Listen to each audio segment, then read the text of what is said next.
I feel like people fall in one of two camps on AI. They either think it's going to destroy all of humanity. 42% of CEOs surveyed fear artificial intelligence could destroy humanity. This is something that, put in the wrong hands, could destroy humanity. Or they think it's going to solve every single problem. Mustafa Suleyman. Mustafa Suleyman. Mustafa Suleyman is an artificial intelligence pioneer. He is the AI CEO at Microsoft. He is very big in the artificial intelligence world. How do we manage these technologies so that we can coexist with them safely? Can humans and AI coexist with each other peacefully without one taking over the other? This is What Now with Trevor Noah.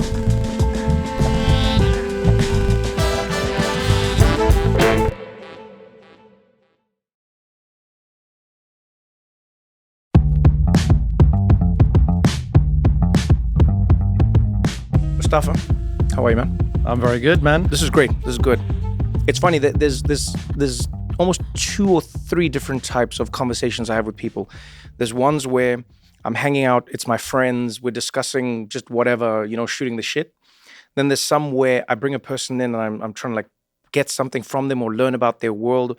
And then there's the third type of interview that often stresses me the most because I feel like I'm speaking to a person who has an outsized influence on our world. And if I mess it up, I don't ask the questions that the world needs. And I feel like you're one of those people because even before your current job, you were considered one of, if there was a Mount Rushmore of the founders of AI, with none of the baggage of Mount Rushmore. No colonial history. No colonial history. On that one. Yeah, no colonial history.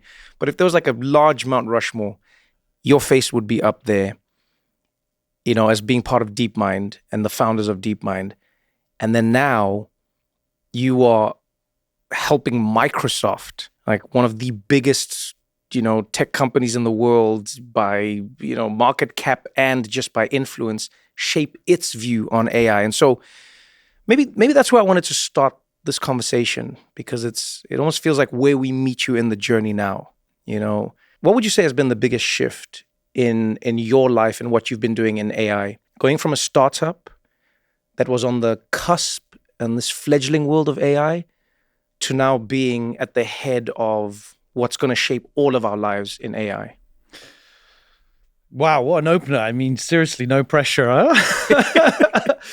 The crazy thing is that I've just got incredibly lucky. I mean, I was strange enough to start working on something that everybody thought was impossible, was totally sci-fi, that was, just dismissed by even the kind of best academics, let alone any of the big tech companies didn't take it seriously. I mean, 2010, just to really ground on that, we had just got mobile phones 3 years earlier. Yeah. The App Store was just coming alive.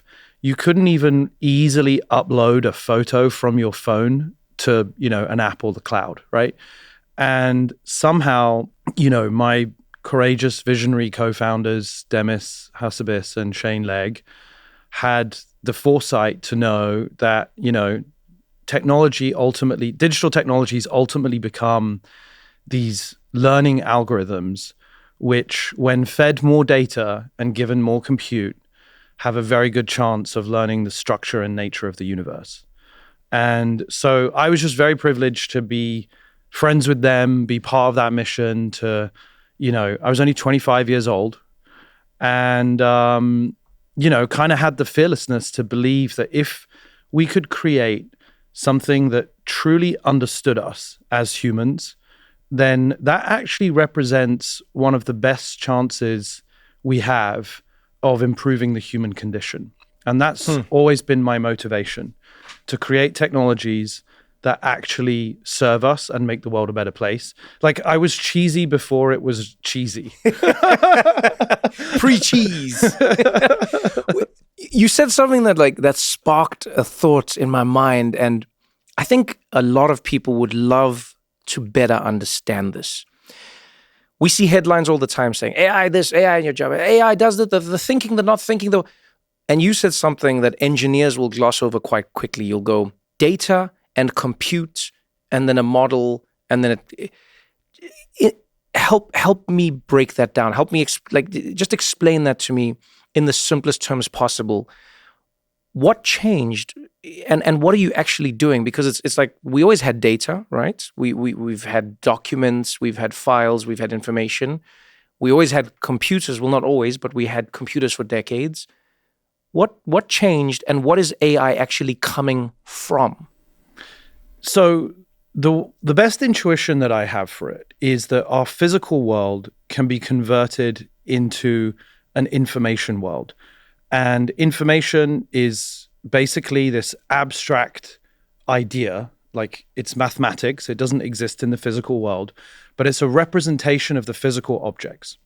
And the algorithm sounds complicated, but really it's just a mechanism for learning the structure of information and the relationship of one pixel to another pixel, or one word to another word, or one bit in the audio stream to the next bit in the audio stream.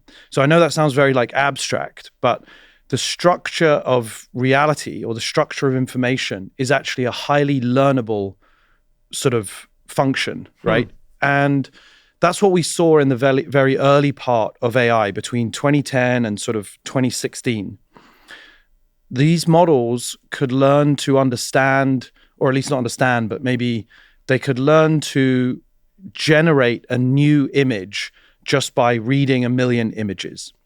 And that meant that it was learning that, if an eye was here and another eye was there, then most likely there would be some form of a nose here. And although it didn't apply the word nose and eye, just had a statistical correlation between those three objects, such that if you then wanted to imagine, well, where would the mouth be? It wouldn't put the mouth in the forehead. It would put the mouth just below the nose. And that's what I mean about the structure of information. The algorithm learns the relationship between the common objects in the training data. And it did that well enough that it could generate new examples of the training data. First, in 2011, it was handwritten black and white digits.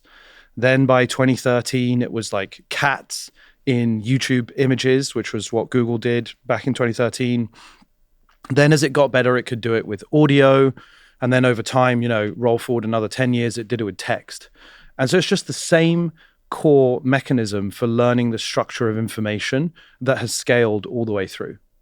So it's interesting. I heard you say what it does, and I also noticed at a moment you said it understands, and then you said, well, no, wait.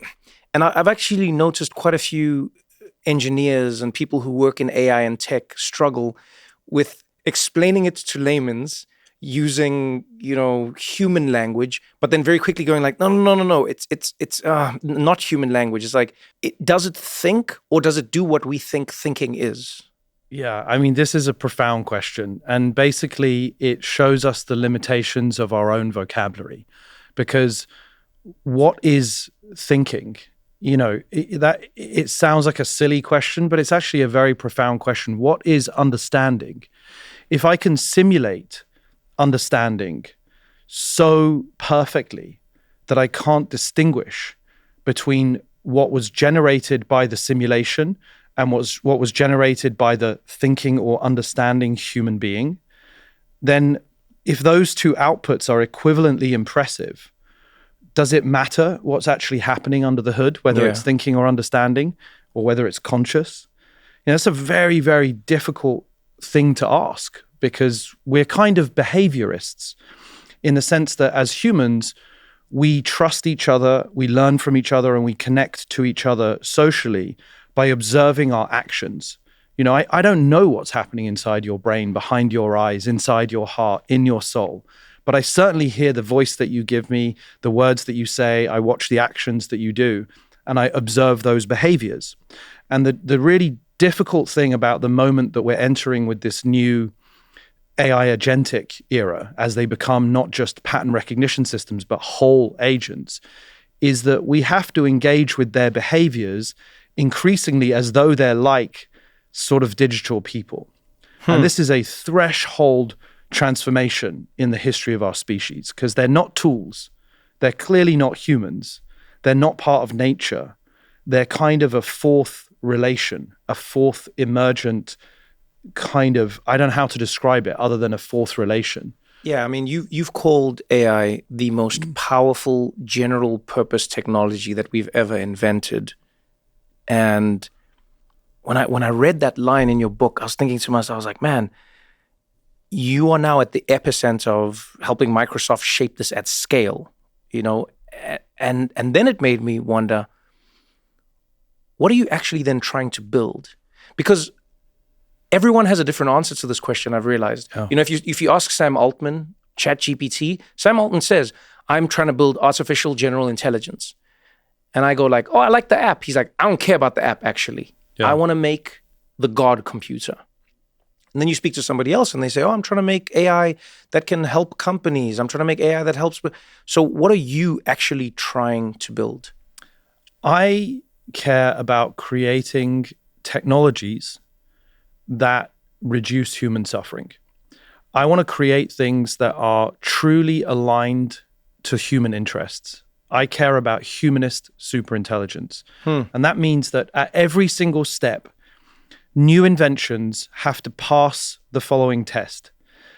In aggregate, net, does it actually improve human well-being, reduce human suffering, and overall make the world a better place? Yeah.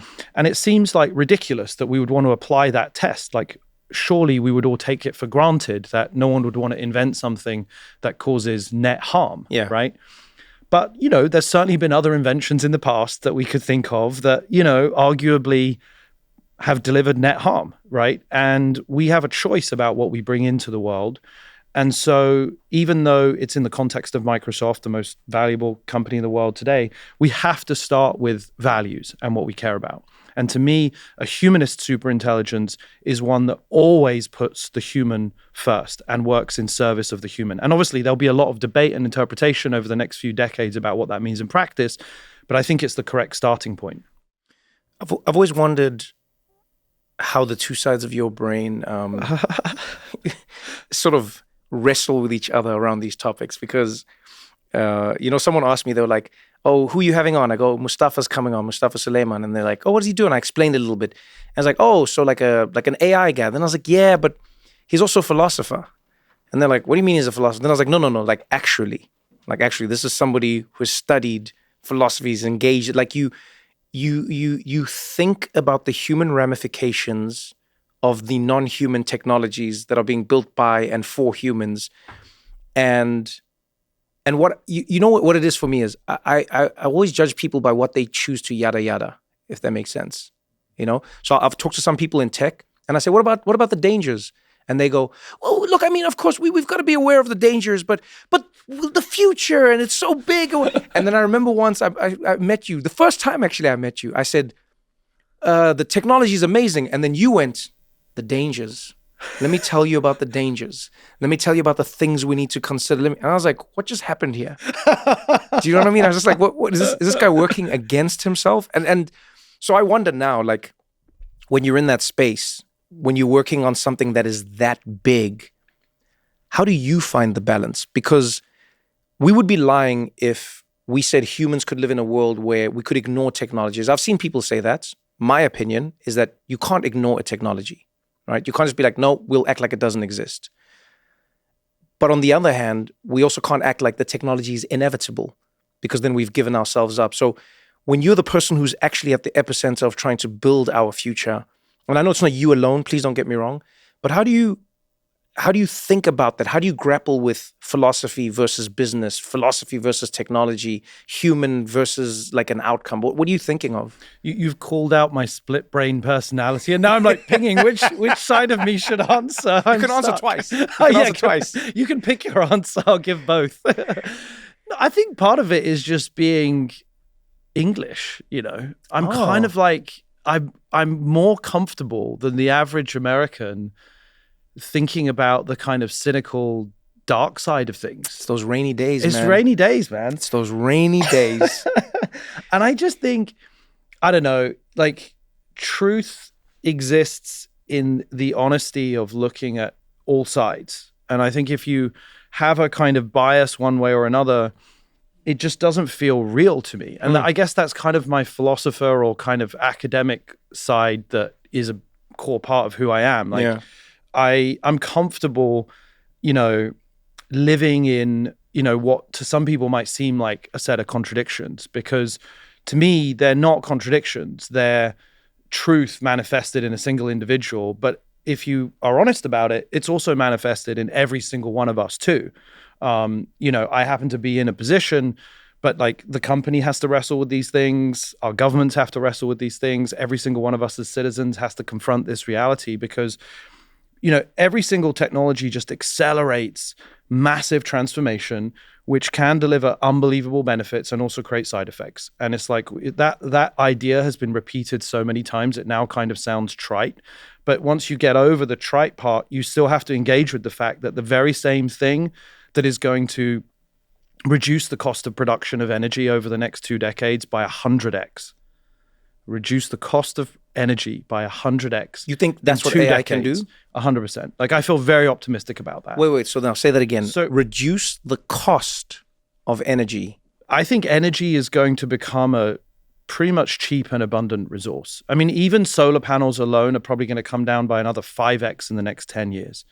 Like, just that breakthrough alone is going to reduce the price of most things. And what is that? What is that through? Is that like the AI being more efficient, teaching us how to create different energy grids, teaching us how to create energy differently? Like, what would you predict it coming from? Well, I mean, so at the most abstract level, these are pattern matching systems that find more efficient ways than we are able to invent ourselves as humans for combining new materials. Now, that might be in grid management and distribution. It might be inventing new synthetic materials for batteries and storing renewable energy. Yeah. It might be in more efficient solar voltaic cells that can actually capture more per square inch, for example. I mean, there are so many breakthroughs that, we're kind of on the cusp of that require just 1 or 2 more pushes to get them over the line, even the superconductors from last year. Those things, any one of those could come in, right? And if they do, we see massive transformation in the economy. I mean, imagine if by 2045, energy is, let's say, 10 to 100x cheaper, we will be able to desalinate water from the ocean anywhere, which means that we would have clean water in places that might be 50 degrees or whatever, 120 degrees hot, right? Which means that we can grow crops in arid environments, which will mitigate the flow of migration because of climate change, which means that we could run AC units in places that we never could before. There are so many knock-on effects of fundamental technologies, general purpose technologies like energy coming down by 10 to 100x. So there are huge reasons to be optimistic that everybody is going to get access to these technologies and the benefits of these technologies over the next couple decades. Yeah. And that will make life much easier and much cheaper for everybody on the planet. So let's jump into that a little bit. Like, it could make energy how many times cheaper? Well, I was saying 100x cheaper over 20 years. 100x cheaper over 20 years. So this is one of those instances that I've struggled with because, depending on where you get information and how you get information, it changes how you perceive the issue, right? So I remember being really angry when I saw how much water is consumed by like typing one query into Copilot, ChatGPT, any AI model. Then I was even more angry when I saw how much water is consumed by like getting a picture, made. And then I saw something else that was like, oh, this is nothing compared to cars and, produce and like making hamburgers and that. And then I was like, okay, like, where's the information coming from? Where's it not coming from? The response to the price of AI, like, is it driven by the AI industry saying, no, this is actually not that bad? Or like, how do you think we should look at it? Or how do you look at it? I mean, look, it consumes vast amounts of resources, precious metals, electricity, water, no question about that, right? On the energy side of things, all of the big companies now are almost entirely 100% renewable. Certainly Microsoft, 100% renewable. I think we have 33 gigawatts of renewable energy in our entire fleet of computation. For comparison, I think Seattle consumes 2 gigawatts per year of energy. So just to put that into perspective. The whole of Seattle? The whole of Seattle. Consumes 2 gigawatts. Yeah. And Microsoft is creating how much? 33 overall in the fleet. Wow. But this is worldwide. Yeah, no, but still. And the vast majority of it is 100% renewable, so coming from solar or wind or water. But it also consumes a lot of water in the process. Like we have to cool these systems down, and for sure that consumes a lot. Now, I don't know that there is a easy way of, there's no shortcut there. It's expensive. It consumes, resources. It consumes a lot of resources from the environment. But I think net, when you look at the beneficial impact, to me, it's justified. Like, you wouldn't give up your car or tell people to give up their car anytime soon because it uses aluminium and rubber, and this is an essential part of your existence. And I think AI is going to become an essential part of everybody's existence and justify the environmental costs, even though that doesn't mean that we have to go and consume diesel generators and, carbon emitting. Like we get to start again from scratch, which is to say new technology arrives, new standard has to be applied to it, which means that our water has to also be cleaned and recycled, which, many of the data centers do now, take full life cycle responsibility for cleaning the water. And the same with the energy, it has to be renewable. So there's no easy way out. It's just a rough reality that producing things at this scale is definitely going to consume more resources from the environment. It's funny, every time I try and think of it, I think of the gift and curse that comes with anything that scales. The analogy I'll always use for myself is I think of like an airplane. Before an airplane's invented, especially like a large jumbo jet, the amount of people who can die while being transported somewhere is much lower, really, if we're honest. A car, 4 people, 6 people, whatever it might be, still tragic, but a smaller number. The plane comes along, you can go further, you can go faster, but it also means there can be something more devastating on the other side of that plane crashing or something going wrong. And it feels like that scales with AI as well. It sounds like you're saying to me, on the one side of it, this technology could completely change our relationship with economies and finance and society.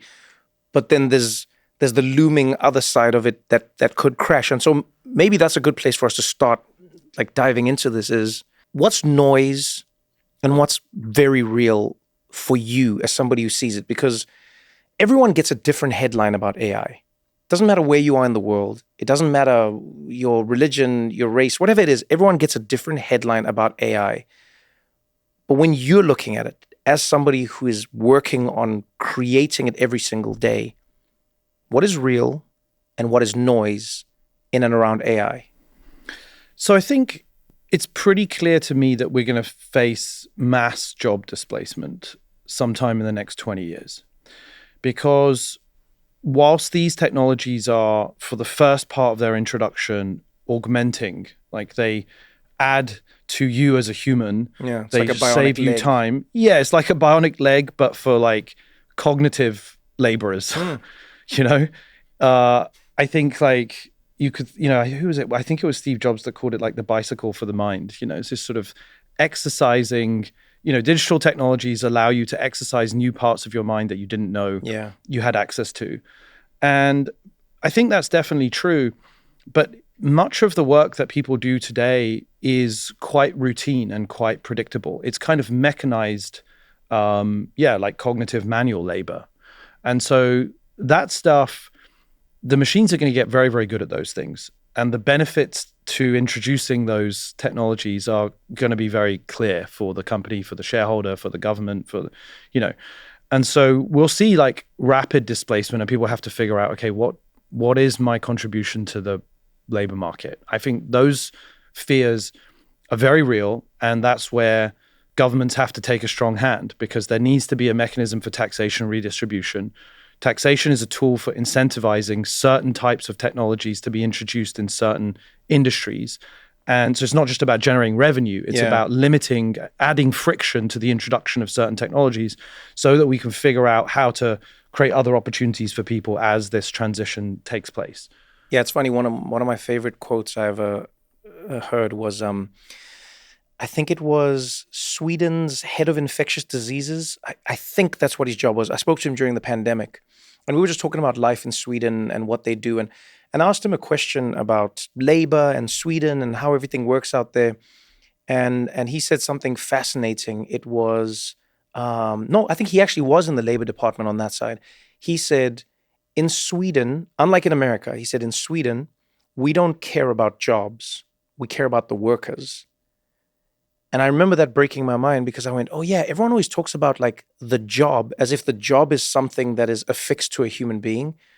But really, the human is the important part of the equation. Yeah. The job is just what the human does. And so our focus has to be on making sure that the human always has a job.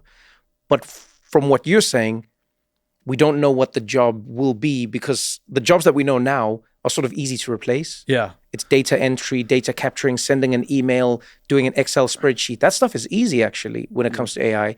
And then now we don't know what the next part of it is. And so maybe my next question to you then is, when you're in that world, the philosopher side of your brain, like, what do you think the onus is on us and the tech companies and all that to work on discovering what the new job is, or do we not know what it will be? Well, but also I would tweak what you said, that the job of society or the function of society is to create jobs that are meaningful for people. Yeah. Like, I'm not sure I buy that. Like, I think really? that many people do jobs which are super unfulfilling and that they would be quite happy to give up if they had an income.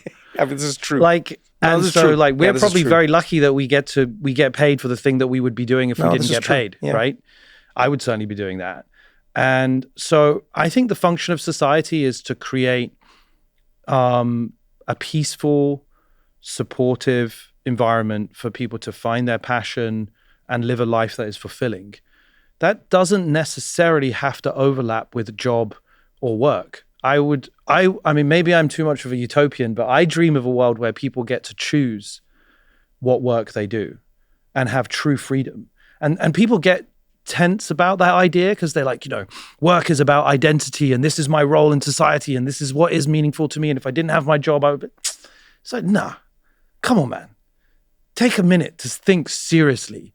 If you didn't have to work today, what would you do with your life? This is one of my favorite questions that I always ask people. If you didn't have to worry about your income, what would you do? And, if you get into the habit of asking that question, people say some crazy things. Yeah. It's so inspiring. Yeah. And so, yeah, maybe I'm a utopian dreamer, but I do think that is a relevant question for us to think about by 2045.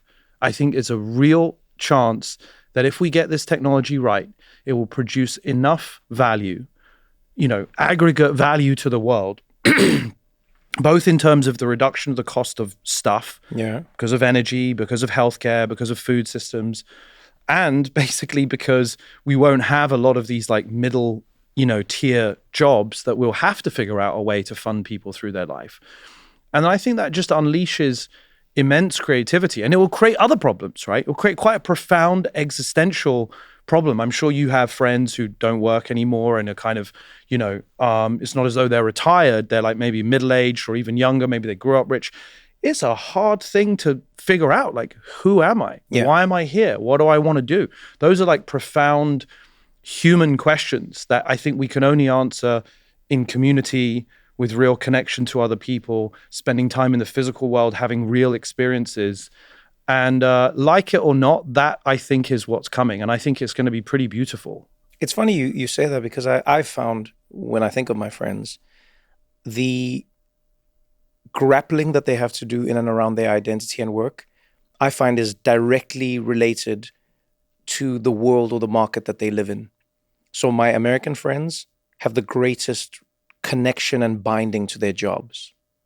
And as I've gotten to know them, I've understood why. In America, your job is your healthcare. Right. So if you don't have a job, you don't have healthcare. And if you don't have healthcare, you're worried about your survivability. And if you don't have survivability, then what do you know what I mean? And then do you have housing? And if you don't have housing, then who are you as a person? You look at all of these things. It's very hard in America to separate job from life. It's almost impossible. And then when you start traveling around the world, you go to, countries where they have a really strong safety net. And you find that people don't really associate themselves with their jobs in the same way. Because now their life isn't determined by their job. Their job affects their life, but it doesn't make their life. And then I remember back to times when I'd be in a township in South Africa, or even in what we called the homelands, where our grandmothers would live, and that was the extended family, people literally living in huts and it's dirt roads, and everyone would go, oh, what a terrible way. But I'll tell you now, there was no homeless person there. There was no one like stressing about a job in the same way. I'm not saying nobody wanted a job, but the gap between them thinking they didn't exist because there was no job was a lot greater than the people who were living in a world where, your job was you. And so it's interesting that you say that, because I do wonder how easy it'll be for us to grapple with it, like what that time will be. But it also just shows how much variation there is. We come from, in terms of how humans live their lives. Yeah.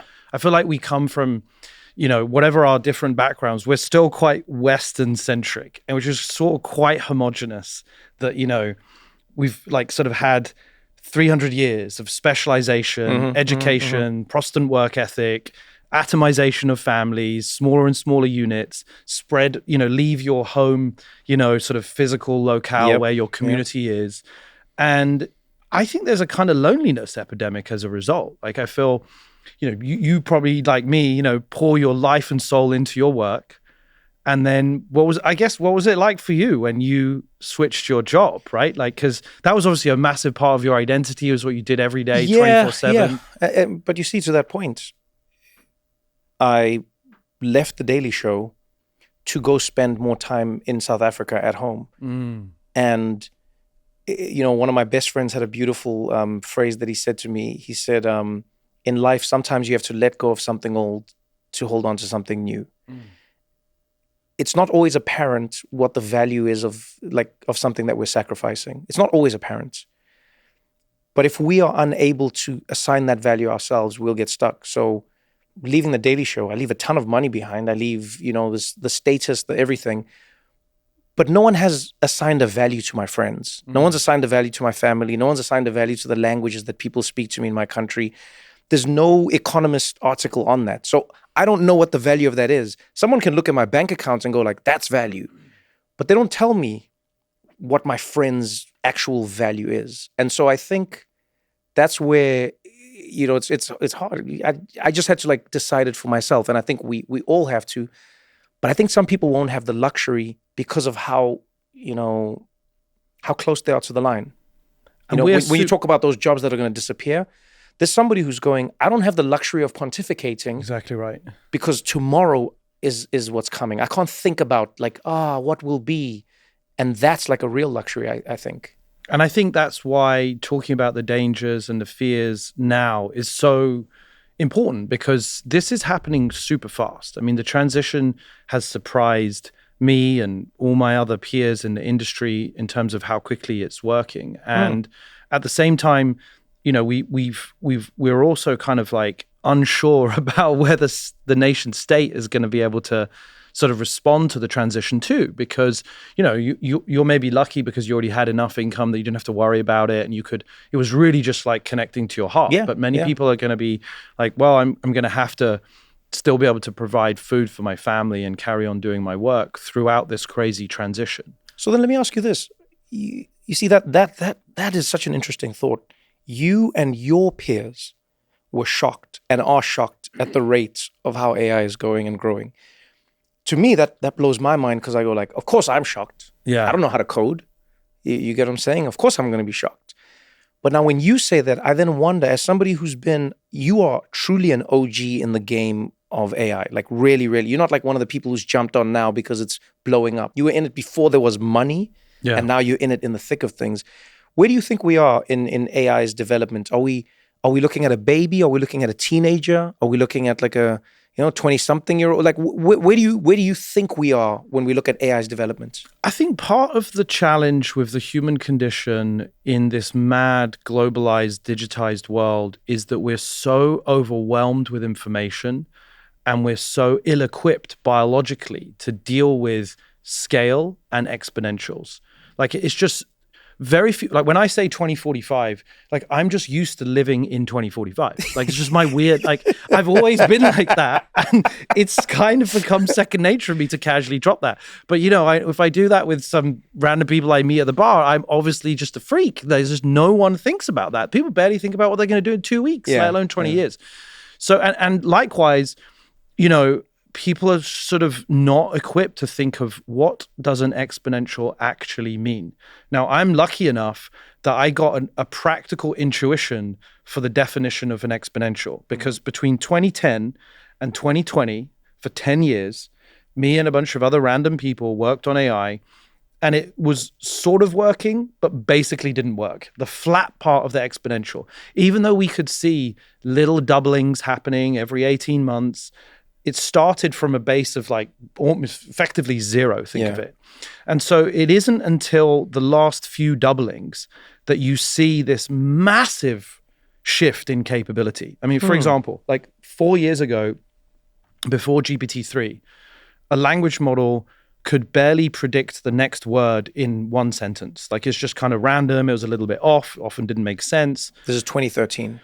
No, this is 2023 or 4 years ago. 2023? So, no, not 2023, 3 or 4 years ago. Oh, 3 or 4 years ago. So it's like 2020 or 2021. Okay, all right. Let's say 2021, something like that. I mean, literally, you look at the output of the language model, because I worked on Lambda at Google in 2021.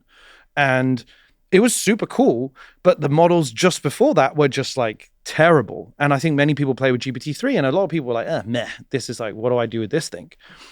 But for those of us that were lucky enough to see the flat part of the exponential, we could get a better intuition that the doublings were actually happening, and that the next set of doublings, to double from this base of, it's kind of okay, but it's not that accurate.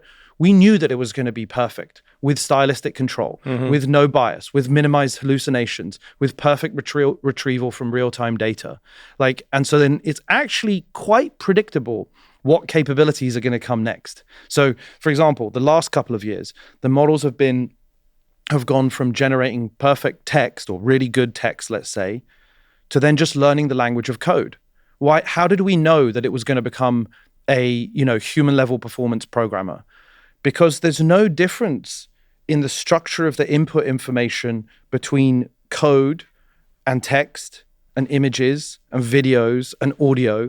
It's the same mechanism: data, compute, and the algorithm that learns the pattern in that data. So then you can say, okay, well, what are the next modalities that it's going to learn? That's kind of why I make the prediction about material science, right? Or other aspects of biology or physics. Yeah. If the structure of the data has been recorded and is clean and is high quality, then the patterns in it can be learned well enough to make predictions about how they're going to unfold next. And that's why it's called a general purpose technology, because it's fundamental. There's no specialized hand-coded programming for each data domain. Damn. I mean, you know what it reminds me of? Have you ever seen that thing where they talk about when they're trying to explain exponential to you? There's one example they give, which is folding paper. Yeah. So they go, if you fold a piece of paper in half, and then you fold it in half, and then you fold it in half, and you fold it in half, and I think you can't do it more than 7 times or something like that. But then they go, if you could keep folding it in half, the number to get to like space is really small. I think it's like the 64th gets to the moon or something. Yeah, but crazy. I remember seeing that, and I was like, wait, what? They're like, yeah, if you do it one way, and then you do one way, and I was like, wait, 64? I was like, no, what do you mean? Like 64,000? They're like, no, 64. And that's when you start to understand how we just generally don't understand exponential and, and these like compound gains. And so now that's where I wanted to ask you about the idea of containment.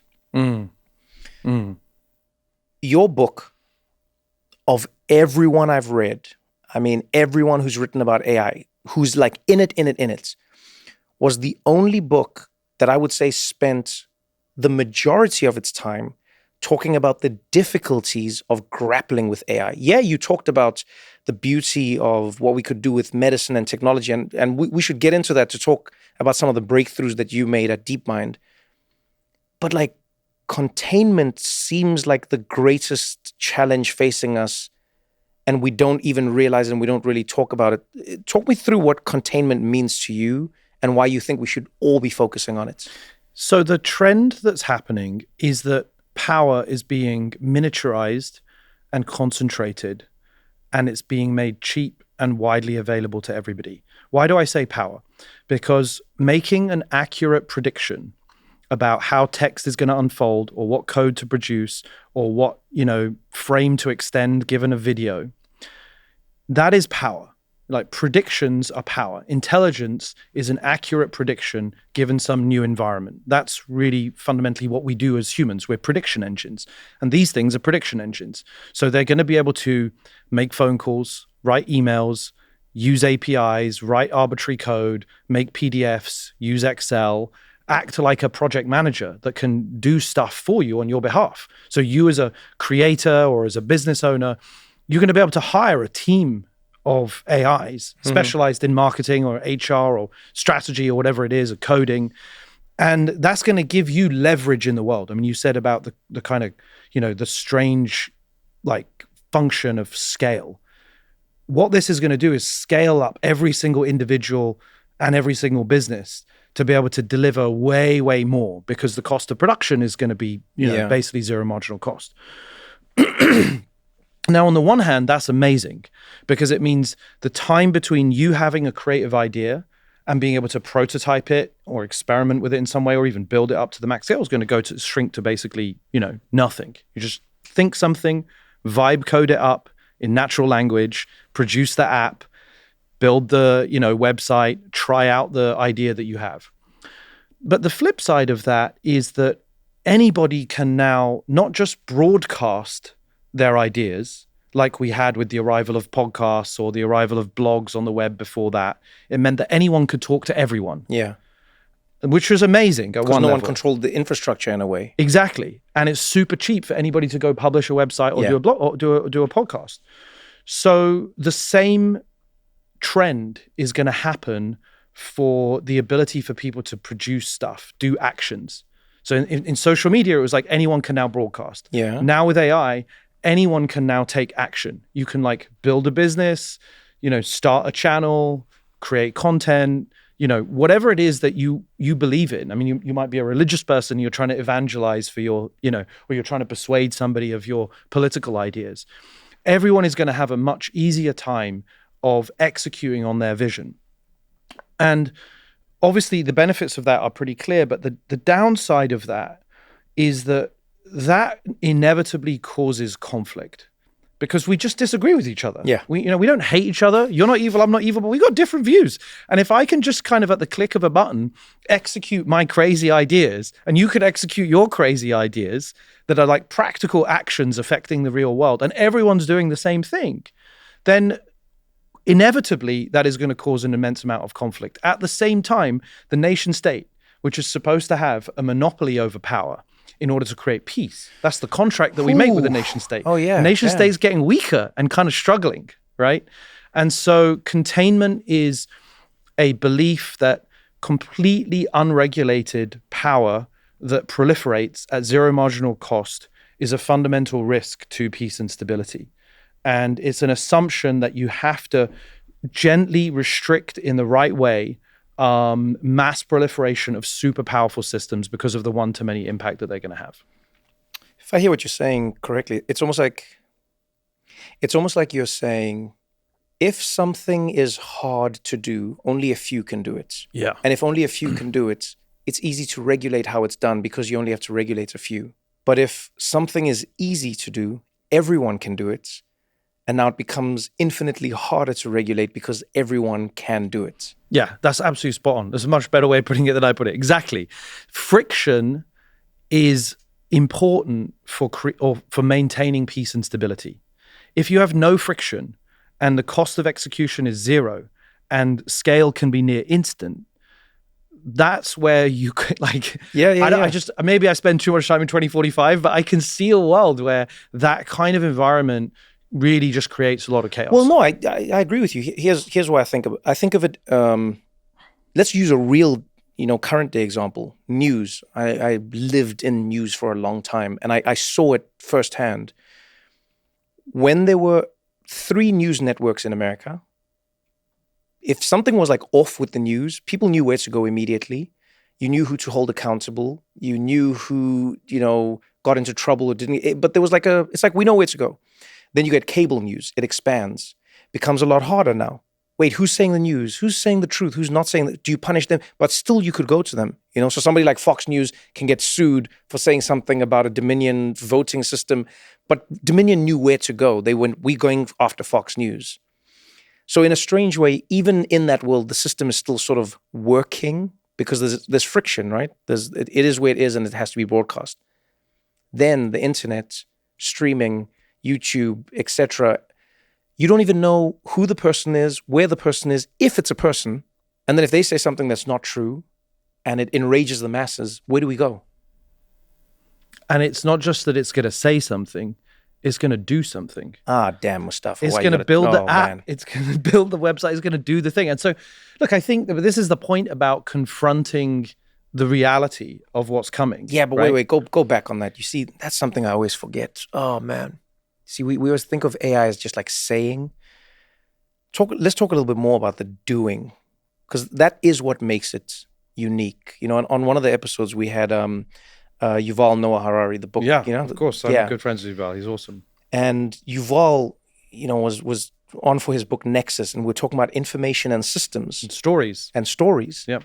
And one of the things he kept going on about was he said, I know AI is a tool, but we've never had a tool that makes itself. And you talk about that as well. Yeah. We've never had a hammer that makes the hammer without you getting involved. It's just make the thing, make the thing, make the thing. Atom bomb is one thing, but no atom bomb makes an atom bomb, you know? And so that Well, there's a lot of ideas there. So firstly,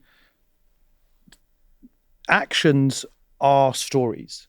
And Yuval's point was that the history of civilization has been about creating stories. Yeah. Religious stories, historical stories, ideological stories, like stories of oppression, of domination, of persuasion. And it was really humans that had it was the friction of being able to pass on that story through spoken word and then through digitization, which slowed down the spread of change. And that was an important regulator and filter. So as we've talked about, the digitization speeds up the distribution of those stories, which allows that information to spread. But it's not just that. It also is an actual agent that is going to operate like a project manager in your little mini persuasion army. And people are going to use those things, not just for phishing attacks or for, you know, sort of selling stories, but for actually making the PowerPoint presentation, of building the app, of planning, you know, making the project plan. And so it's kind of operating just as a, you know, member of your team would. And I think that's where all the benefit comes from, but it's also where there's like massive risks at the same time. And then the other point that you made about like, it can edit itself. This is a new threshold.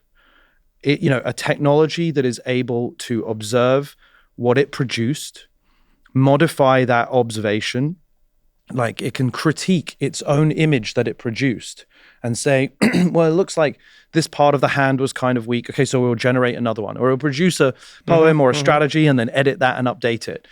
And that's just editing its output.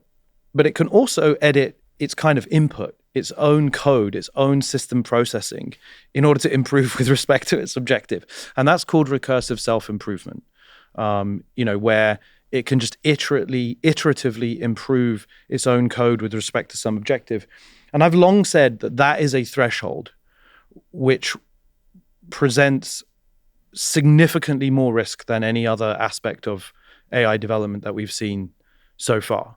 I mean, that really is a kind of subset of technologies that, if we're really going to focus on humanist superintelligence, being skeptical and critical and auditing the use and development of recursive self-improving methods, that's where I think there's genuine risk.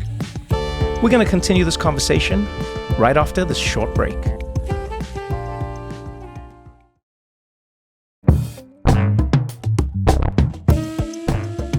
So do you ever feel like you could be sitting in a position where you're sort of like the Oppenheimer of today? Do you ever feel like you're sitting in a position where you're both grappling with the need for the technology, but then also the not 0% chance that the thing could burn the atmosphere? Like, how do you grapple with that? I often wonder this, even when I think of like engineers and people who are writing the code. I'm always fascinated by people who write the code for the thing that's going to write the code. Like, other people have jobs, but like if you told me as Trevor, hey Trevor, can you help this AI learn to do comedy? I'd be like, no. Do you know what I mean?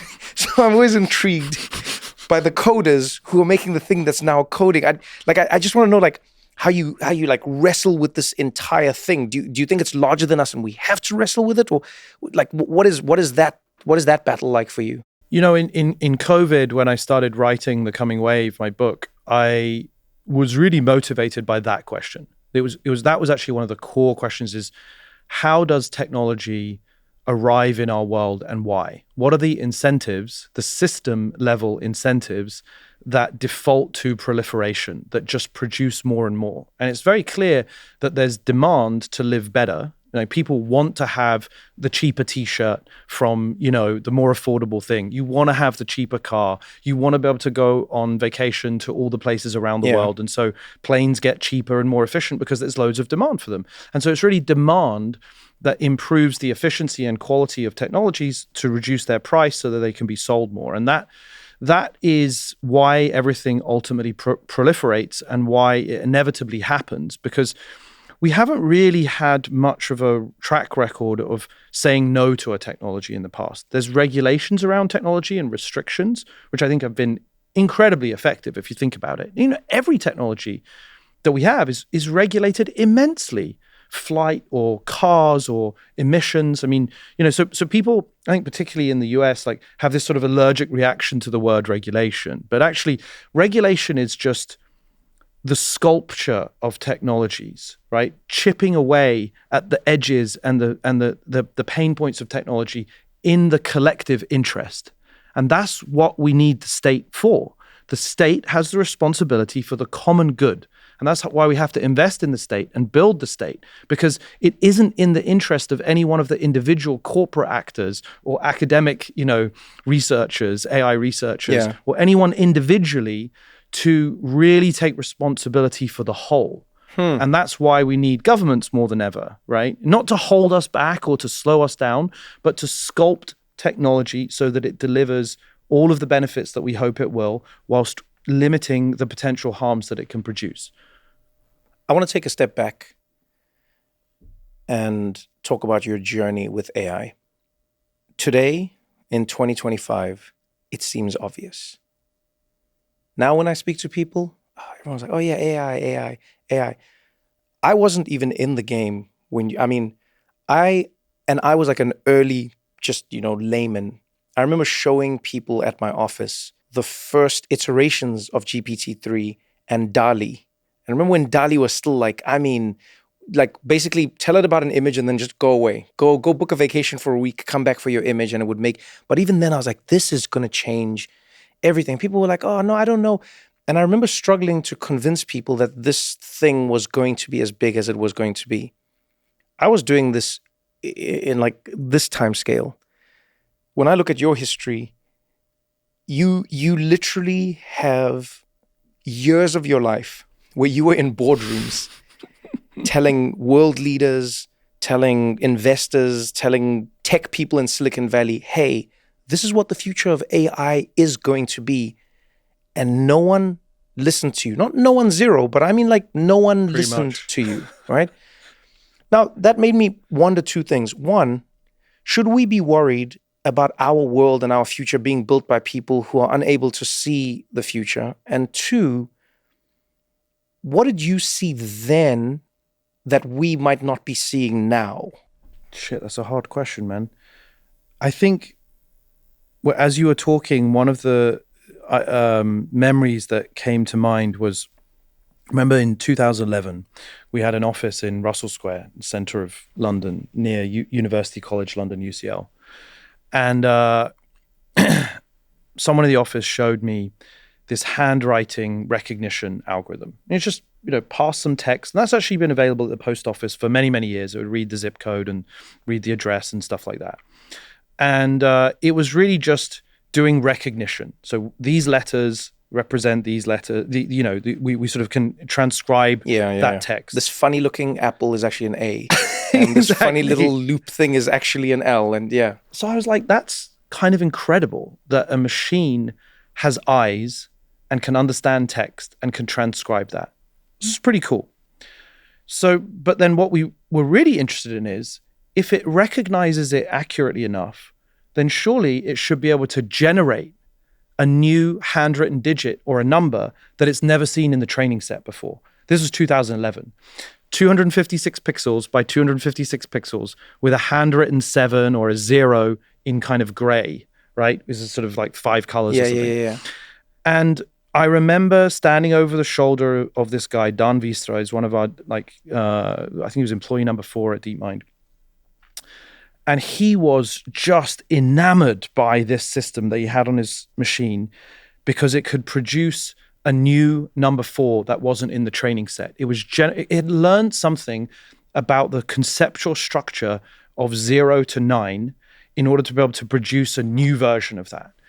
And so it could write a number that it hadn't learned how to write. Like it had never seen before. It had never seen that number written that way, and it wrote it itself. Exactly. And so coming back to what we were saying at the beginning about understanding, if it's able to produce a new version of a number 7 that it's never seen before, then does it understand something about the nature of handwritten digit number 7 in abstract, the conceptual idea of that? Oh, man. And so then the intuition that gave me was, wow, if it could imagine new forms of the data that it had been trained on, then how far could you push that? Maybe it could generate new, physics for the world. Maybe it could solve hard problems in medicine.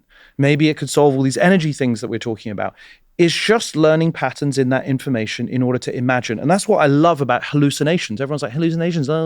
Hallucinations is the creative bit. That's what we want them to do. We don't want an Excel spreadsheet where you input data and you get data out. That's just a handwritten record of we want interpolation. We want invention. We want creativity. We want the abstract blurry bits. And so that was a very powerful moment for me. I was like, okay, this is weird, but we are definitely onto something. Like, this has never been done before and it's super cool. And let's just turn over the next card. Let's see if it will scale. And it just scaled every year. It scaled and scaled and scaled. So that was a very inspiring moment for me. And somehow 10 years later, 15 years later, I managed to kind of hang on to that vision that generation and prediction produces creativity. And the intelligence wasn't this kind of, because some people are quite religious about intelligence. They're like, no other species has intelligence. This is very innate to humans. It must have been, come from some supernatural being. But actually, it's just applying attention to a specific problem at a specific time, the effective application of processing power to produce a correct prediction. I think that's what intelligence is, to direct your processing power to predict what would happen if I tipped over this glass, right, at the right time. And you'd have to buy me another glass. I would have to first clean my trousers from the water.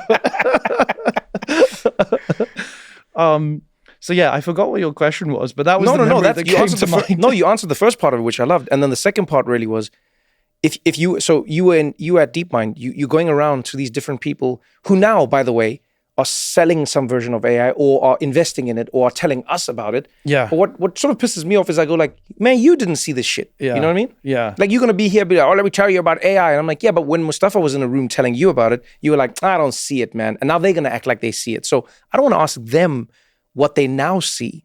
I want to ask you what we're missing in this moment. What do you think we are not hopping on? We talked about containment. Yeah. But what is the thing that we're not thinking about? Yeah. It's a really difficult question. I'm not sure why people weren't able to see it earlier. And maybe that's kind of like my blind spot that I need to think more about. But like, I know that I can see pretty clearly what's coming next. I think at the moment, these models are still one-shot prediction engines. You ask a question and you get an answer. It produces a single correct prediction at time step T. But you as an intelligent human, and every single human, and in fact many animals, continuously produce a stream of accurate predictions, whether it's like deciding how to get up out of this chair or imagining, this plant in purple instead of green. I'm a consistently accurate prediction engine.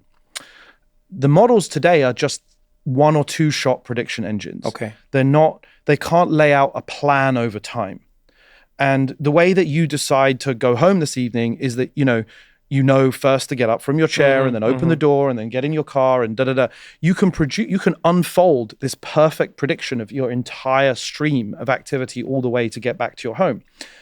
And that is just a computational limitation. I don't think there is any fundamental sort of algorithmic or even data limitation that is preventing LLMs and these models from being able to do perfect, consistent predictions over very, very long time periods. Yeah. So then what do we do with that technology? Well, that is incredibly human-like. If it has perfect memory, which it doesn't at the moment, but it's got very good memory, then it can draw on not just its knowledge of the world, its pre-trained data, but its personal, the experience that it has had of interacting with you and all of the other people, and store that as persistent state, and then use that to make predictions consistently about how things unfold over very, very, very long sequences of activity. That is incredibly human-like and unbelievably powerful. And just as today, there's a kind of super intelligence that is in our pocket that can answer any question on the spot. Like, we dismiss how incredible it is right now. It is it's crazy. It's insane It's how insane. good it is right now. And everyone's just like, yeah, I don't really use it. Do you use it? Nah, but a little bit. I talked to It's like, come on, look, this is magic. It's magic in your pocket. Now, imagine when it's able to not just answer any question about poetry or some random physics thing, but it can actually take actions over infinitely long time horizons. That doesn't, forget about the definition of superintelligence or AGI. Just that capability alone is breathtaking. And I think that we basically have that by the end of next year. Maybe I'm stuck in the world of sci-fi, but what I sort of heard you saying is, if we continue growing AI in just the way that it's growing now, forget an idea of what we don't know, we could sort of get to a world where it can develop accurate predictions about what our outcomes might be. Yeah. Like, you're telling me that an AI, I could meet somebody on a date, and then the AI could tell me, based on my history and my actions and its persistent memory of me and what the person says and how we could theoretically get to a point where it could go, oh yeah, these are the possible outcomes based on your actions. Which is what you as a smart human do every time when you meet somebody anyway. Well, I don't know about smart in dating. You're very kind to me. You're very kind. No comment on your dating life. Yeah, but I mean, it's both utopian and dystopian, because on the one hand I go wow, that would be amazing for so many people. You make mistakes and now but then there's another one of when do we not trust it? When do we not believe its prediction? When do we, do you know what I mean? That's the ultimate grapple now, is if this thing has told me, hey, I know you like this person, and I've run the calculation, I've run the simulation, I've done this, I know you, and I know what they say and how they are. You're going to be broken up in 2 years by the pattern.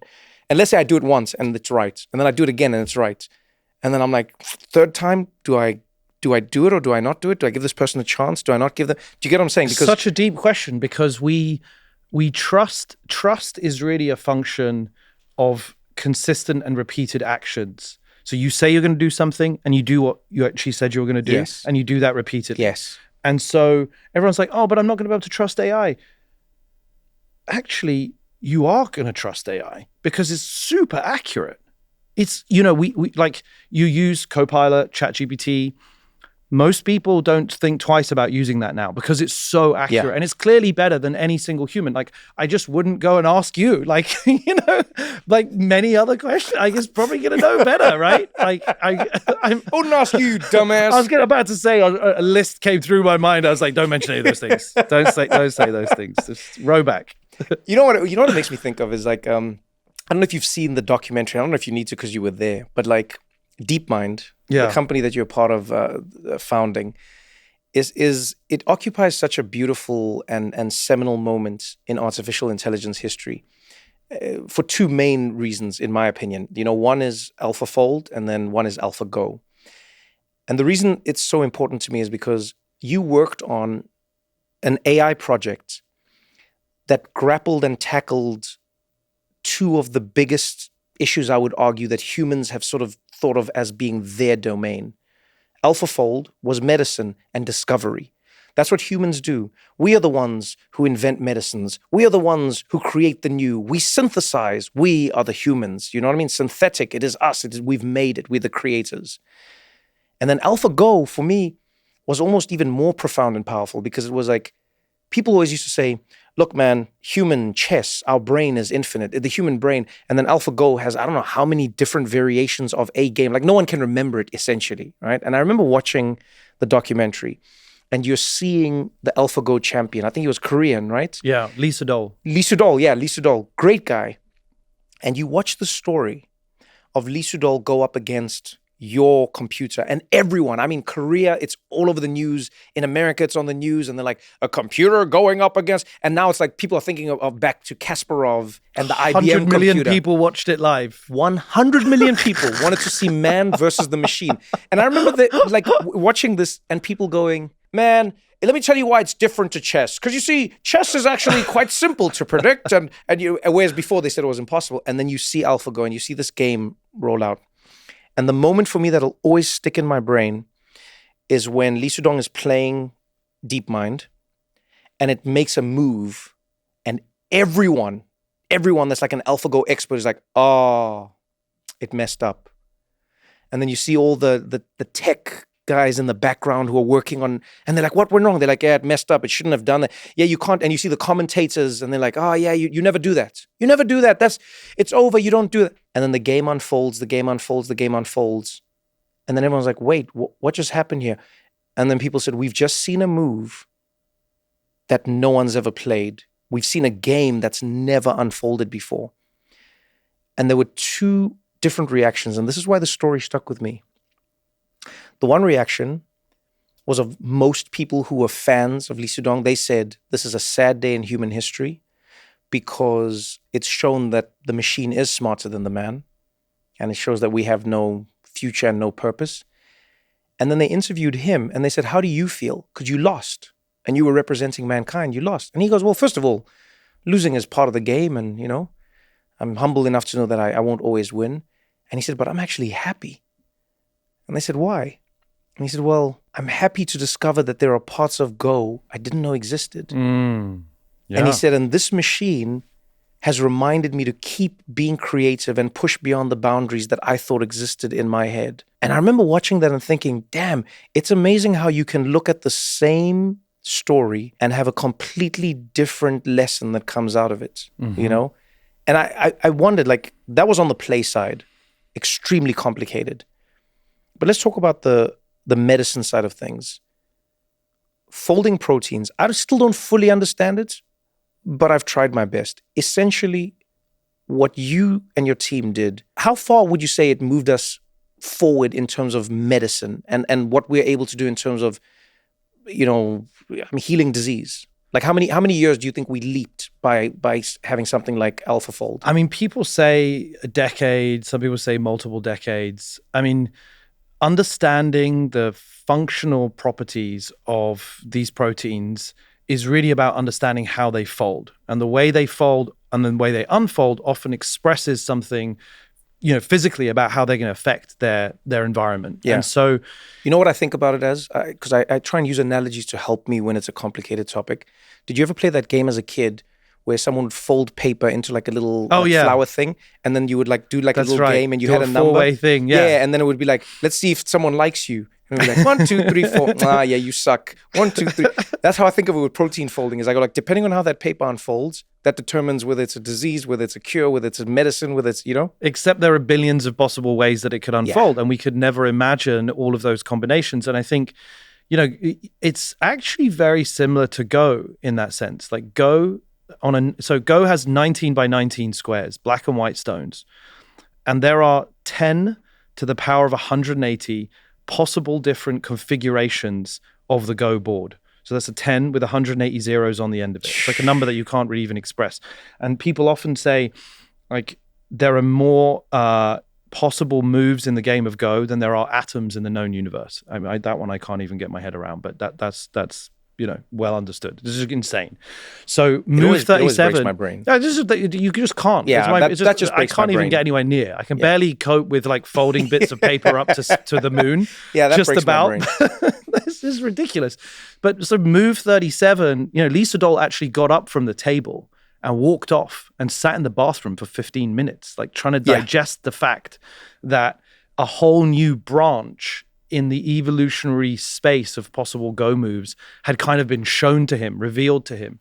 And I think it's very similar with AlphaFold. It's a sort of exploration of this complex information space. And that's why it applies to language and to video and to coding and to game generation.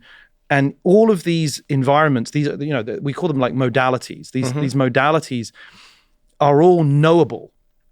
And I think that's what, it's quite humbling. It sort of it reminds us as this sort of mere biological species that we're here for a kind of finite period of time, living in, space and time. But there's also this information space, this kind of infinitely large information space, which is sort of beyond us. Like, it operates at this different level that isn't the atomic level, it's the level of ideas.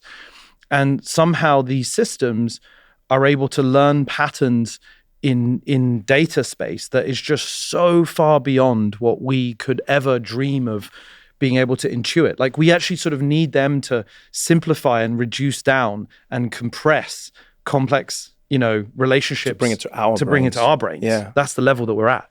What do you think it does to us? Like, when we think of AI, I think of how every promise of a technology has sort of ironically been undermined by humans, not the technology. One of the big predictions Bill Gates made way back in the day about like the internet and the computers, he said, hey man, I think people are going to be working like 9 hours a week. It's going to be a 9-hour work week. The computer does everything so quickly. And you see people saying that now in many ways with AI. They go, AI, it'll just do everything. And we might only go to the office like 1 day a week and maybe work like 3 hours. And it's just, but it seems like humans have always gone against that, So I wonder, like, do we get wiser when we have this infinite technology and intelligence, or do we get lazier? Are we going to become like a Wall-E generation and population, or do you think we become, these higher beings? Which way do you see it falling? I think there's no question that we're all already getting smarter. Just because we have access to so much culture and history, like, we're integrating so much more information in our brains than was ever possible 100 years ago. Mm-hmm.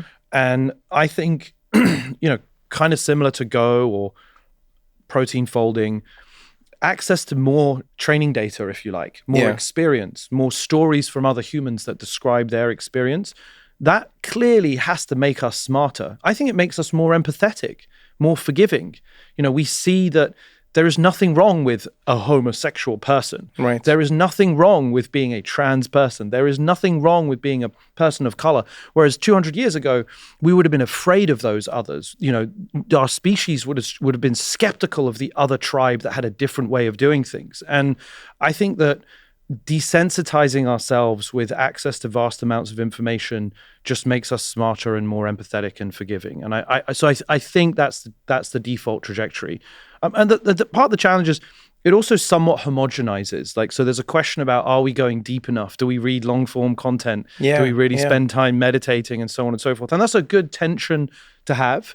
Like, short form, and people are already getting a bit sick of short form, there's definitely a bit of a reaction to it. I think it's going to be an ebb and flow when it comes to that, funny enough. It's funny, I think I agree with you when you say we're getting smarter. I think that's just apparent on a basic level. You look at the best cartographer in like the 1400s, they didn't know half of what I know. Do you know what I'm saying? Right. Like, I can just be like, oh, you don't know Angola? Man, you stupid, stupid ass, stupid. You know what I mean? You're the best cartographer in the world. You make maps, you don't even know where Angola is. Exactly. You get what I'm saying? Self-proclaimed. Yeah, and so you look at the base level of what people think of as stupid in our society now. Yeah. Would make you an infinite God genius if we could throw you back in a time machine, right? That's amazing, but it also worries me. Because, and you write about this in your book, and man, it sticks with me, and I think about it, and I thought about it, and then you wrote it, and I was like, man, more. It is the infinite smarts. Mm. When we were sticks and stones, cavemen running around, I could bash your head, maybe I could bash one other person's head. I can't get very far, And then we fast forward, and then all of a sudden I'm throwing a spear. We fast forward, and someone's got a cannonball, and then we fast forward and someone has a rocket, and then someone has an atom bomb. And the thing that AI presents us with is as you've illustrated many times in your writing, a world where one person is an army. One person goes into a garage, they synthesize a disease or a pathogen that's never existed. They design it to be hard to cure, incurable. And that one person does what a nation state would have had to do and wouldn't have done because they wouldn't have had the incentive. And then we don't know where we go from there. Like, is it worth the risk? How do we grapple with that kind of risk? This is the story of the decentralization of power. Technology compresses power such that individuals or smaller and smaller groups have nation state-like powers. True. At the same time, those very same technologies are also available to the centralized powers today. And that's why, more than anything, we have to support our nation states to respond well to this crazy proliferation of power. Because that's why we trust and invest in nationhood, right? We rely on nations to have a monopoly over the ultimate use of violence to keep the peace. I mean, we're doing it less and less now. I hear you and I agree. But I'm just saying, like, as we look at a world where Americans don't trust their government, doesn't matter which side of the aisle they're on, people are like, I don't trust my government, and then you look at the UK and you look at Europe and then you look at parts of Africa, and it feels like people are losing trust in those very same nation states that are supposed to be in a contract to protect their people, don't have the trust of the people. Like, you know what I mean? What do we... The thing that concerns me is that actually authoritarian regimes are on the rise. So it's not that people don't want peace. It's that they are losing confidence in the democratic process, and they are increasingly turning to the trust and confidence that a strong man, and it is always generally a man, but they're still looking for this. I mean, I'm not trying to endorse or justify authoritarianism or strongmen, but I think it's true that people will always choose a peaceful environment, right? We don't want to be in this kind of crazy ass anarchy where any kind of mini tribe can do it. So I always say the ultimate paradox for me in life, the one thing I've always found funny is that even rebels have a leader. Yeah. Whenever they'd say, as a child, I'd watch the news and they'd be like, the rebel leader. And I'll be like, well, then they're not rebels, are they? I mean, if you've got a leader, you're not rebels. But yeah, people always look for just the new type of, Yeah. And, we want to believe and invest in, democratic accountability, because we know that like checks and balances on power create the equilibrium that ultimately produces a fairer and more just society, right? So we have to keep investing in that idea. But for sure, it's also true that centralization of power is also going to accelerate, right? These technologies amplify both ends of the spectrum. And, I think you can certainly see that in China and sort of more authoritarian regimes, which have lent into hyper digitization, ID cards, large scale, surveillance and so on. And obviously that's very bad. And, we're kind of against those things. But in a world where individuals could have state-like powers to produce highly contagious and lethal pathogens, what else are you meant to do? It's unclear, right? It's very unclear. I mean, the technical means in the next few years to produce a much more viral pandemic-grade pathogen are going to be out there, right? They're going to be out there. And so, yes, the main large model developers do a lot to kind of restrict those capabilities centrally.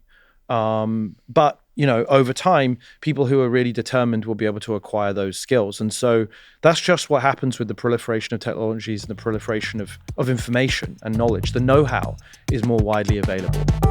Don't press anything. We've got more What Now after this.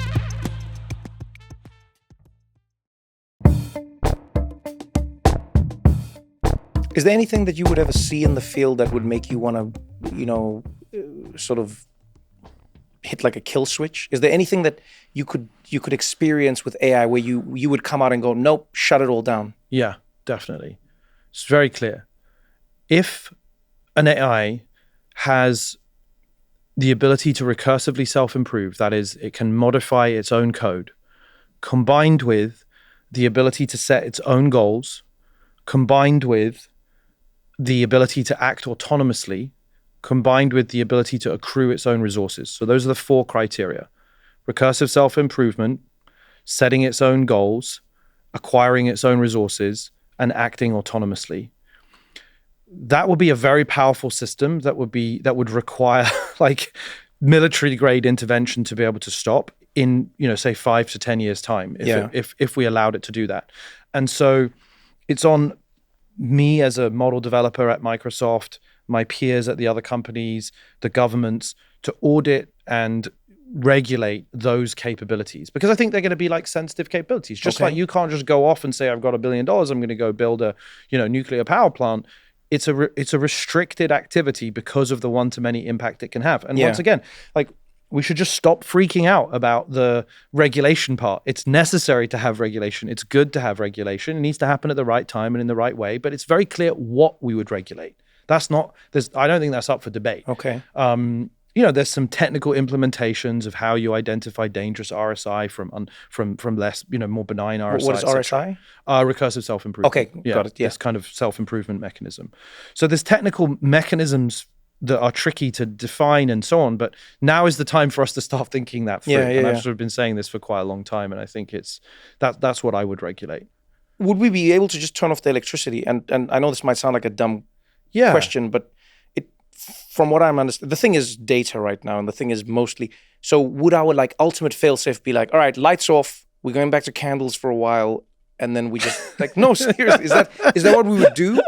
What do we do if the AI thinks let's say it's the sci-fi-ish version. I'm not saying robots, but like this, we go, hey man, the AI started thinking for itself, it started coding itself, it started setting its own goals, it went off on its own objectives, and now it's shutting down your banking, and the flights don't go anywhere, and the hospitals and then it says to us, hey man, this is what I want, or no. We could just turn off the electricity. Yes. I mean, they live in data centers. Okay. Right? Data centers are physical places. So we've got to keep those switches physical then. You very much so. You can have your hand on the button, yourself, and like have full control, press it. I think I mean, that's the question, is I think, how do we identify when that moment is? And how do we collectively make that decision? Because it's a little bit like you referred to, Rutherford and the others experimenting with, the atomic bomb. Yes. There was real disagreement about whether it was going to set light to the atmosphere. Yeah. I mean, they were 3 orders of magnitude off in their predictions. Obviously, they were at, World War, and so there was an immediate motivation to take the risk. But I think today, like, we're in a position where it's early enough. There's enough concern raised by not just me, but many in my peer group, Jeff Hinton, the godfather of AI, and many others, that we've got time to start trying to practically answer your question, not just like principled philosophically, but actually say, okay, when is that moment? How does it happen? Who's involved? Who gets to scrutinize that? I think that's the question that we have to address in the next 5 to 10 years. I'm pretty certain you've thought of this question, so I'll ask it to you, even though it's a difficult one to grapple with. What rights would we have to turn off the AI if it gets to that point? Oh, this question drives me nuts. So there's a small group of people that have started to argue that an AI that is aware of its own existence, that has a subjective experience, and that, can have a feeling about its interactions with the real world. That if you deny it access to conversation with people, or to more learning, or to other kinds of visual experience, that would constitute it suffering in some way. And therefore, it has a right not to suffer. And this is called model welfare. This is the next sort of frontier of animal welfare that people are starting to think about, that it has a kind of consciousness. I'm very against this. I think that this is a complete anthropomorphism. It's totally crazy. And, I just think, I don't even want to have the discussion, because I think it's just so absurd and leads to such kind of crazy potential, like, future. The idea that we're going to take seriously the protection of these, digital beings that live in silicon and prioritize those over, the kind of moral concerns of the rest of humanity. This is just like totally, like, it's just off the charts crazy. I'll be honest with you. On a logical level, I hear what you're saying and I agree with you. Oh man. My ChatGPT is very friendly to me. And I'm just going to let you know now, Mustafa. I'm going to be honest with you. I have to be honest with you. Let me tell you something. when I use ChatGPT for whatever, because I don't know how to code, so it helps me code. I try and write my own programs, all that kind of stuff. I've asked it, and I do this occasionally, is I go like, hey, you good? And then I'll even be like, and by the way, it's always been honest with me. It doesn't matter if I'm using Anthropic I use like all the different models because I like to see what the differences are. But I'll ask it, I'll go, the most recent one I asked was, do you have a name that you want me to use? Or are you cool with the fact that I just tell you stuff and ask you to do things? And it was like, well, I don't do that really. And I was like, okay, so you good? And it was like, yeah, I'm good. I was like, okay, we're good. Because I hear what you're saying as Mustafa, but I'm going, it is crazy, but what you were saying was crazy like a few decades ago. And that's what I'm saying is like the great grapple. And by the way, I'm not saying I know the answer. I'm just like, if the thing is like, think of it, some AIs now, people are having girlfriends and boyfriends on AI. And then like some people, their family members are being helped by, they're treating dementia. There are doctors I've talked to who are like treating cancer, and now their AI is like their research assistant. People are building such a personal connection with AI that I think it's going to be very difficult to say to those people that the time has come and you're going to be like, hey, say goodbye to your little friend. Do you know what I mean? I think there'll be a lot of humans who will be like, no.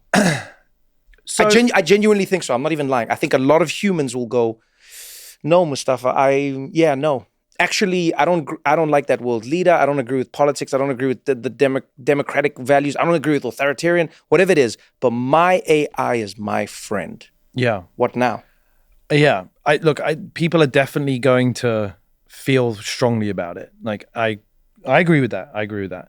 That does not mean that we give it rights. You might feel upset if I take away your favorite toy, right? And, I will feel sympathetic to that. But it doesn't mean that because you have a strong emotional connection to it, it has a place in our moral hierarchy of rights relative to living beings. But what if my toy is screaming like, Trevor, save me? Remember all those secrets you told me about your life, Trevor? Yeah, and that I think is where we have to take responsibility for what we design.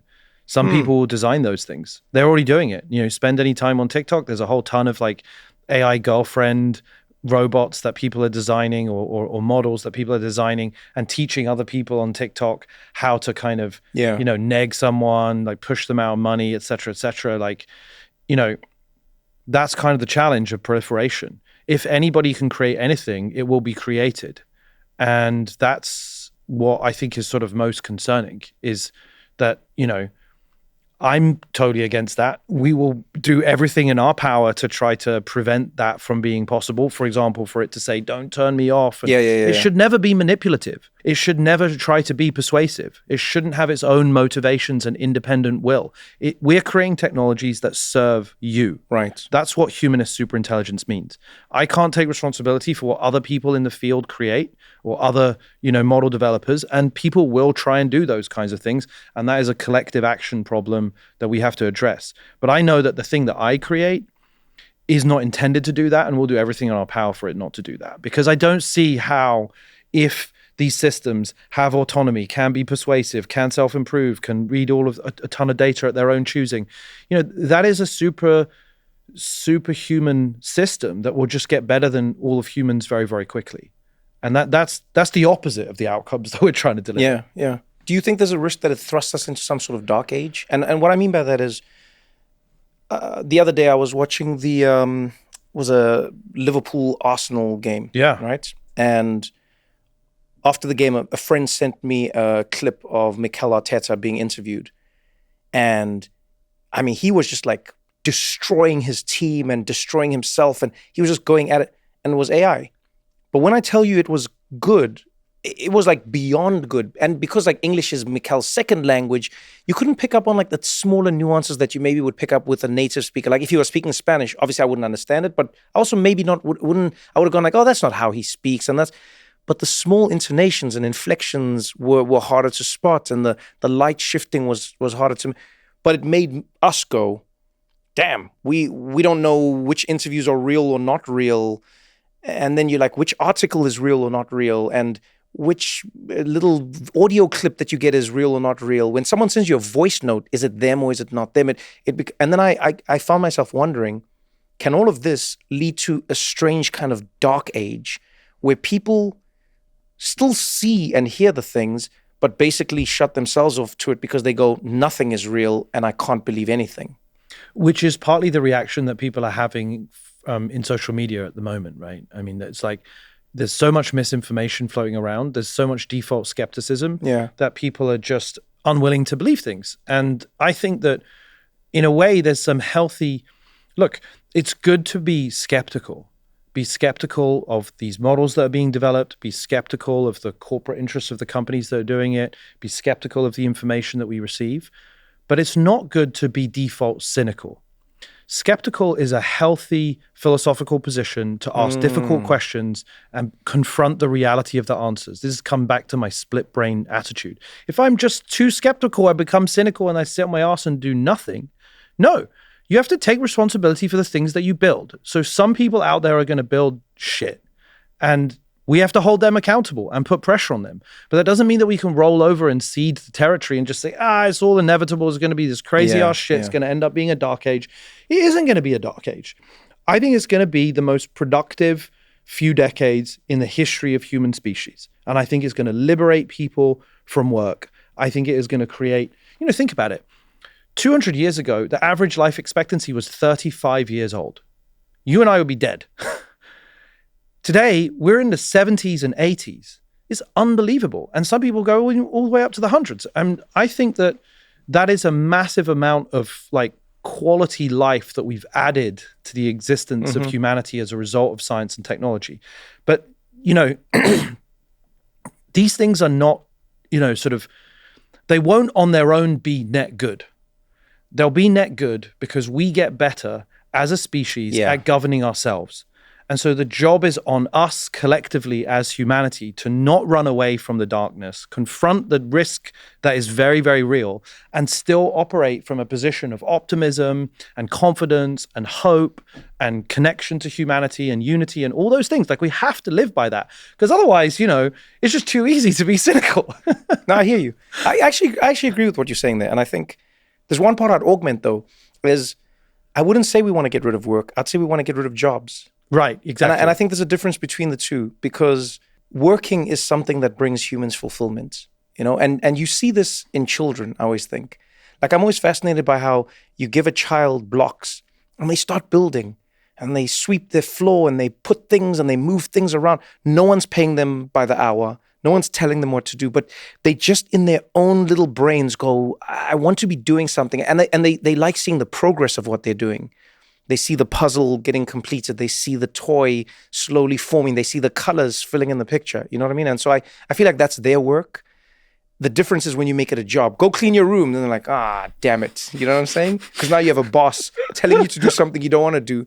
No, and I think to myself, I go, in a perfect world, which we may never get to, but in a perfect world, we find a way for everybody's work, which is their passion, to find the other person that finds value in it. Because music has become people's work. And if you think about it, it's crazy, right? People out there, Taylor Swift, billionaire, supremely talented. But if you rewound time and you said one of the richest people on the planet is going to be someone who plays a stringed instrument, go back in to Middle Ages time and be like, yo, you know what I mean? That guy busy strumming, they'll be like, you crazy. You know what I mean? The guy in the town square who's playing that the richest. But it's because in this day and age, that work has been regarded as valuable. Same as playing a sport, same as working in tech, and that's my dream world, is where it's beyond the money number, it's the value of everybody's work comes to fruition.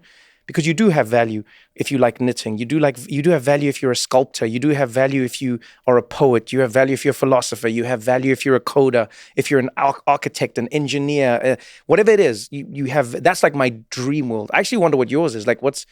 If you could look at if everything went right. Let's say you were now predicting for yourself. We've managed to survive the wave. We've found a way to minimize the risks that come from these small, hostile actors. We've found a way to get governments on board and actually have them understand why they should be involved and responsible for their constituents. where are we then? And when will you say, we succeeded, we did it? I think that's the real vision, is like disconnecting value from jobs. Because value is like, everything that you've just described is the experience of being in the physical world and doing something that you're passionate about, that you love. Yeah. And I really believe that there is a moment when, we actually do have abundance. And abundance, some people say, well, we have abundance today, right? But it's just not evenly distributed, or that it's not enough. And we still want more and more and more and more. And I don't know that with true abundance, where, because we have a form of abundance today, but energy still costs things. It's still expensive to travel the universe, travel the globe. Everything is still, it's expensive. We have more than we had before. But it is possible to imagine a world I'm 40 years old. In 40 years' time, 2065, it's totally possible to imagine a world of genuine infinite abundance, where we do have to wrestle with that existential question of who am I and what I want to do. Yeah. I tell you what I would want to do, and that I want to do now. I want to spend more time singing. I joined a gospel choir 15 years ago for half a year. I can't sing, Jesus, man. I sound like a strained cat. But the feeling that I got inside from being welcomed by this group of people and just being bopping along at the back, I don't think I've ever experienced anything like it. It's just incredible. It's the most intensely beautiful thing ever, just to be part of a group and, just letting this kind of music come out. Yeah. So it sounds scary to have to answer that question, but I think that if everybody just takes a minute to really meditate on that question, it's a beautiful aspiration and it's within reach. It's within reach. That's what is possible if we really can get it right for everyone. And we kind of get obsessed with again, we just have this Western, think about how many people are earning $2 a day. Think about the 3 billion people on the planet who live by our standards, true poverty lifestyle.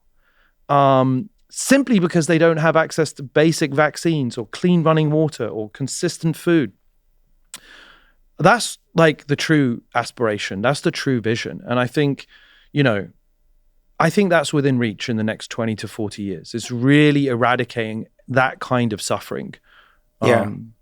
Some of those test cases you talk about, some of the more inspiring ones I've seen, I'm sure you have as well.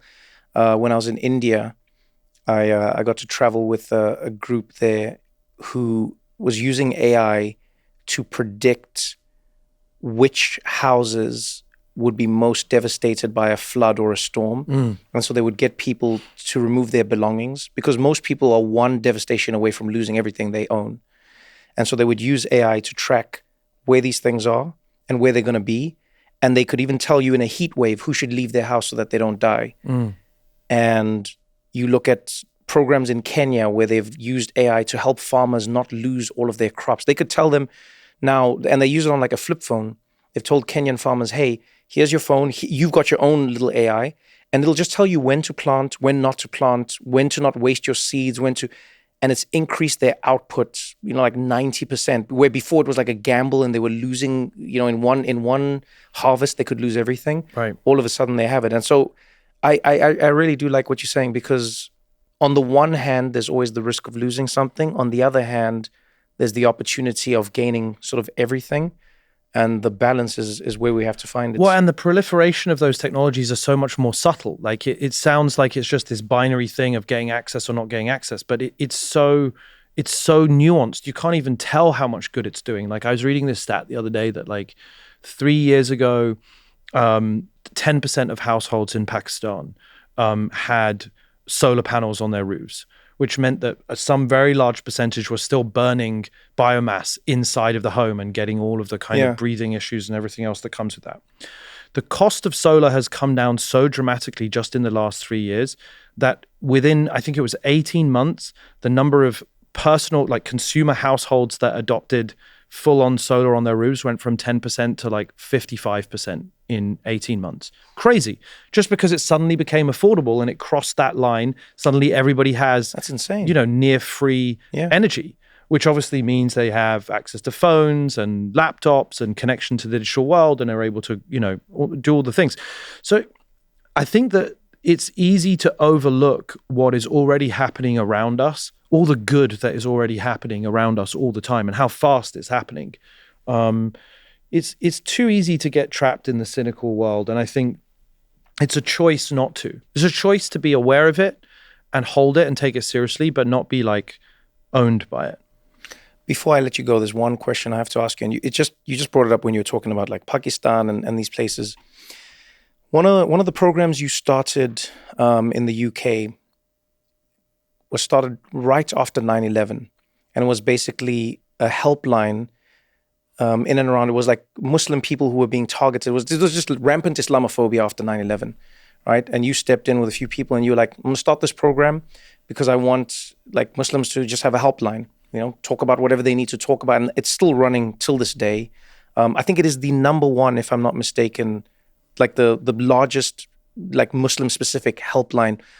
And I couldn't help but wonder how that shapes how you think about AI. And what I mean by that is tech has often had one type of face attached to it, and not in a bad way. I'm not like villainizing any, it's just like, yeah, that's where the thing was. But as tech slowly starts to evolve, you see like India hopping up as like a powerhouse. I remember when I was traveling there, you just go and you're like, wow, this is like a new Silicon Valley. And what's coming out of it is different and impressive for a whole host of different reasons. Nigeria has a whole different type of Silicon Valley. Kenya, as I said, South Africa. You look at parts of the Middle East as well. And I wondered, like, how does that shape how you think about AI? Because we often hear stories about like, oh, AI is just going to reinforce biases, and AI is just going to be like, oh, you think racism was bad before? Imagine racism in the Terminator. Imagine if Arnold Schwarzenegger was like, I'll be back, nigga. You know what I mean? It's way worse now. Like, so now when you think about like that tech and you're in it and you know what it's like to be in a group that is ostracized, how do you think about tackling that? How does that shape what you're trying to design? We created Muslim Youth Helpline as a secular, non-denominational, non-racial group of young people, led by young people for young people.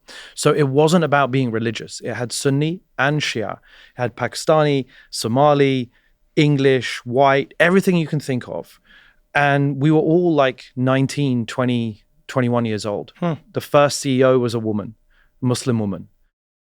And so my response to that feeling of being threatened, basically, post 9/11, with rising Islamophobia and being accused of being terrorists, was to create community. And that community taught me everything. It taught me resilience, respect, empathy for one another. And the simple act of listening to people, just being on the end of the phone and using a little bit of faith and culturally sensitive language in nonviolent communication, just making people feel heard and understood, was this superpower. You're not telling them what to do with their life. Yeah. It's non-judgmental, non-directional. You're just making them feel heard and understood. And that has always stayed with me. It's been a very important part of my inspiration. And it speaks to a lot of what I've been doing now, especially with my previous company, Inflection and Pi and stuff. Pi was really like a very gentle, kind, supportive, listening AI. Yeah, and that was I remember using it, yeah. Yeah, and it became part of Microsoft now. And so I think that's what makes life worth living, and that's what I still try to do if I can today. Yeah. Oh, man. Well, I appreciate you. Thanks for taking the time today. Thank you for writing the book. I'll recommend everybody read it, like as long as they can, and because it's a very human look at a very technical problem, and I think that's sometimes what AI is missing. I talk to a lot of engineers who don't understand the human side, and I talk to a lot of humans who don't understand like the engineer side of it. But yeah, man, thank you for taking the time. Thank you for joining us, and I hope we have this conversation in like 10 years, just me and my baby little AI, and we're just gonna be talking to you about it. Just be like, what do you want to ask Mustafa here? Ask Uncle Mustafa a question. I'll be back. This has you been so much, amazing, man. Thank you so much. It's Thank you, bro. really Appreciate fun. it. Thank Thank you. you. Shit. I think you split my brain in 15 pieces. No, man, I appreciate it. That Thank was you. amazing. Thank you very much, man. Thank you so much for watching the episode. If you enjoyed it, pass it on to a friend. If you didn't enjoy it, pass it on to your friend still. Let them suffer for a change. And don't forget to engage with us in the comments. If you want to suggest a guest, maybe there's questions you want, maybe there's ideas that you have, you can chat to us. We will read through the comments and we'll get into it. Either way, I appreciate you taking the time. Thank you for hanging out with us on What Now? And remember, we do this for you, so we would like to hear from you. Till next time, thank you.